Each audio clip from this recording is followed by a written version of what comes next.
दोस्तों दिसंबर 2019 यानी कि दिसंबर 2019 में आपने न्यूज़ चैनल्स पर चाइना की तस्वीर देखी होगी जिसमें दिखा रहे थे कि चलते चलते सड़क पर लोग मरे जा रहे हैं, चलते चलते बेहोश हो जा रहे हैं, मौत हो जा रही है। इतने बड़े बड़े हॉस्पिटल बनते हुए दिखाए गए। कितना डरा था पूरा का पूरा वर्ल्ड जो ये वायरस वहाँ पर आया था जब शुरुआत हुई थी इस कोविड-19 की। दिसंबर 2019 से फरवरी 2020 तक पूरा ज़बरदस्त चाइना ने दिखाया कि किस तरह से ये हुआ, लोग परेशान हो गए, पूरे वर्ल्ड में हाहाकार मच गया। तब से लेकर आज तक इस कोविड-19 से बड़े बड़े देश परेशान हैं। मेरी बात पर गौर देना, बड़े बड़े देश, छोटा छोटा देश कोई परेशान नहीं है। बांग्लादेश हो गया, श्रीलंका हो गया, पाकिस्तान हो गया, वियतनाम हो गया, ये कोई छोटा छोटा, नेपाल हो गया, ये छोटा छोटा देश कोई परेशान नहीं है। लेकिन जो बड़े बड़े देश हैं जैसे यूएस है, यूरोप है, भारत है, ये लोग बड़े परेशान हैं। तो खैर बात करते हैं कि ऐसा क्या हुआ चाइना में, या ऐसा क्या किया चाइना में कि वहां तो ये वायरस 3-4 महीने में खत्म हो गया, लेकिन जहां से ये वायरस चला था, मीन्स चाइना के वुहान से ये वायरस चला था, इसने पूरे वर्ल्ड के बड़े बड़े देशों में कोहराम मचा दिया।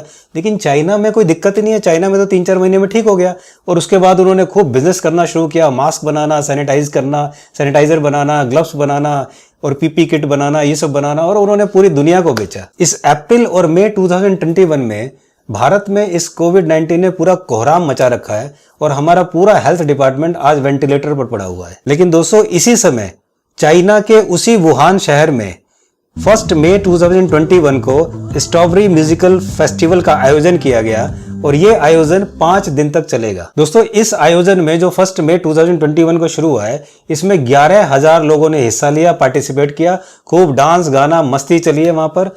और इसमें से कुछ लोग ही केवल मास्क पहने हुए थे और सारे के सारे बिना मास्क के थे। इस खबर का लिंक मैंने डिस्क्रिप्शन में दे दिया है, आप उसे पढ़ सकते हैं, देख सकते हैं। कमाल की बात यह है कि ये वही वुहान शहर है जहां पर दिसंबर में वो वायरस आया था और जहां से चला था, जिसने आज सबको तबाह किया हुआ है। अब सवाल आता है कि चाइना ने इतनी जल्दी कैसे इस वायरस पर काबू पाया। तो दोस्तों जून 2020 में, यानी लास्ट ईयर जून में, चाइना ने एक व्हाइट पेपर को पब्लिश किया और उसमें बताया कि किस तरह से उसने टीएमसी को यूज करके चाइना के 92% कोविड पेशेंट को ठीक किया। अब आप सोचेंगे कि ये टीएमसी क्या है। दोस्तों टीएमसी का मतलब है ट्रेडिशनल चाइनीज मेडिसिन। जैसे हमारे देश में आयुर्वेद है, नेचुरोपैथी है, इसी तरह से चाइना में टीसीएम यानी कि ट्रेडिशनल चाइनीज मेडिसिन है। इसको यूज करके 90% लोगों को उसने ठीक किया। और हमारे देश में हमारी सरकार ने नेचुरोपैथी और आयुर्वेद को बोल दिया था कि चुपचाप बैठ रहो, तुम्हें कुछ नहीं करना। इस चाइना की जो पूरी रिपोर्ट है ये मैंने डिस्क्रिप्शन में दे दी है, आप जाकर देख सकते हैं और आप इसे पढ़ सकते हैं। दोस्तों आपको याद होगा जब हम छोटे थे, जब हमारे नंबर कम आते थे, हम फेल हो जाते थे, तो हमारे मम्मी पापा जब पूछते तो हम ऐसे ऐसे बच्चों के नाम बताते थे कि देखो वो भी तो फेल हो गया, देखो उसके भी तो नंबर कम आया है।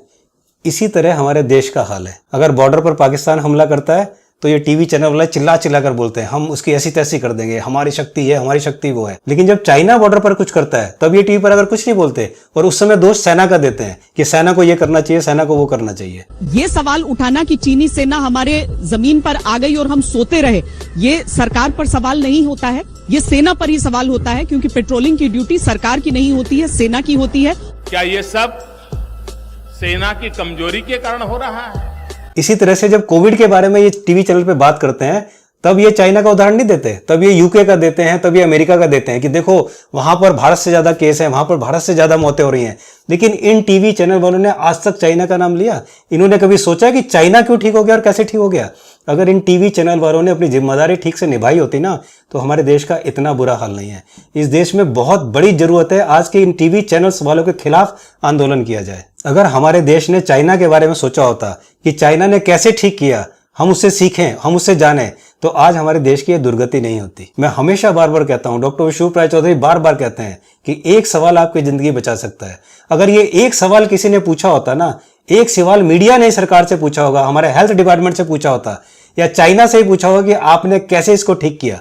पाकिस्तान से तो बड़े उठा के ले आते हैं अपनी गाली सुनवाने के लिए, लेकिन ये चाइना से किसी से नहीं पूछ सकते कि आप लोगों ने कैसे ठीक किया और हम क्यों नहीं ठीक कर पा रहे हैं। अगर ये एक सवाल पूछा होता तो हम लोग सही होते।